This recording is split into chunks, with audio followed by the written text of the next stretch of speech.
Xin kính mời toàn thể anh chị em chúng ta cùng ổn định chỗ ngồi, và những ai có điện thoại thì xin hãy để sang chế độ im lặng hoặc tắt nguồn để chúng ta không bị ảnh hưởng đến thì giờ nhóm lại của chúng ta. Xin kính chào thầy Khuôn cùng thầy giáo và toàn thể quý tôi con cái Chúa là những người có mặt trong buổi tối ngày hôm nay. Trước hết xin Chúa ban phước tràn đầy trên hết thầy anh chị em. Lời Chúa trong sách Thi Thiên đoạn 117 có phán rằng: hỡi các nước, hãy ngợi khen Đức Giê-hô-va, hỡi các dân, hãy ca tụng danh Ngài, vì sự nhân từ Ngài rất lớn cho chúng ta. Sự chân thật Đức Giê-hô-va còn đến đời đời. Hallelujah. Và bây giờ xin mời toàn thể hội thánh chúng ta cùng đứng lên và chúng ta sẽ dâng lên Chúa lời ngợi khen hết lòng với bài thánh ca Lòng con tôn kính Cha. Xin mời bạn.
Xin hân hạnh cùng quý vị.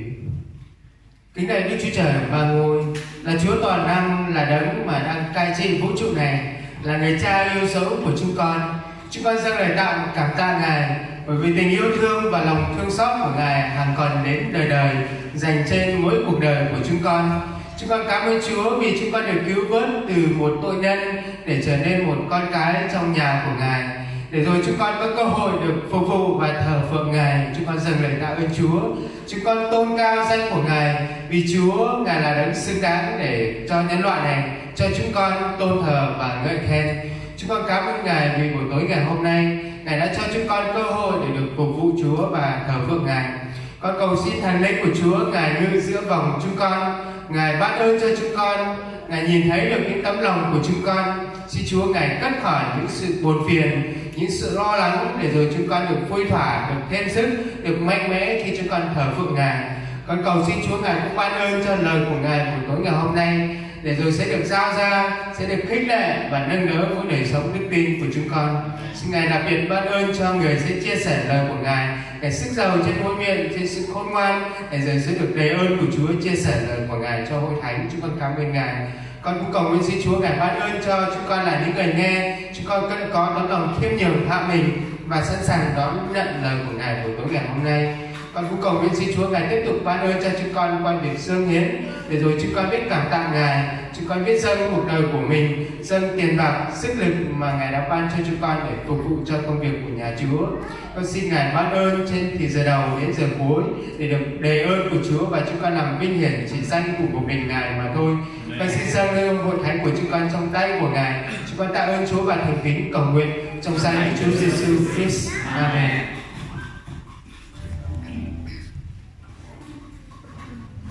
Hỡi Đức Giê-hô-va, Đức Chúa Trời tôi, công việc lạ lùng Chúa đã làm và những tư tưởng của Chúa hướng chúng tôi thật là nhiều, không thể sắp đặt trước mặt Chúa. Nếu tôi muốn truyền các lời ấy ra và nói đến, thật lấy làm nhiều quá không đếm được. Nguyện hết thảy những kẻ tìm cầu Chúa được vui vẻ và khoái lạc nơi Chúa.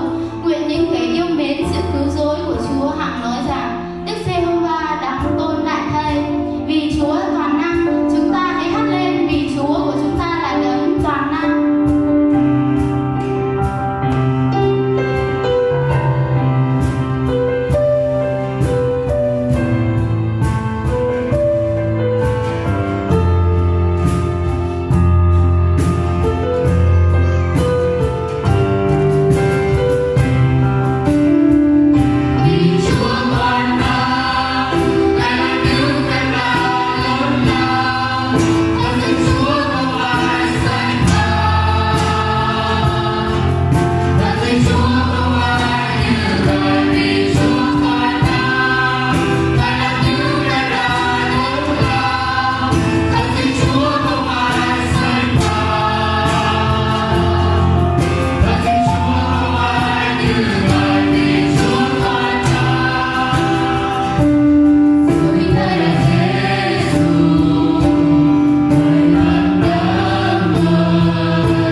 Và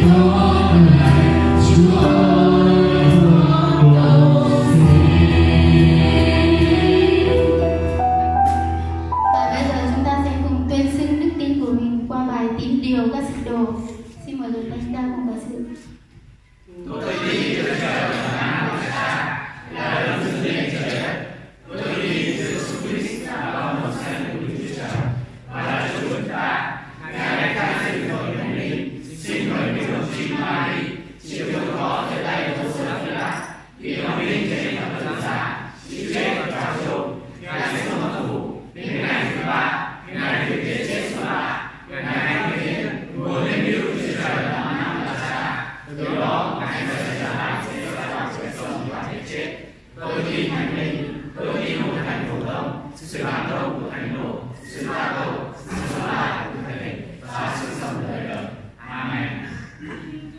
Xin mời toàn thể hội thánh chúng ta đồng ăn tạ.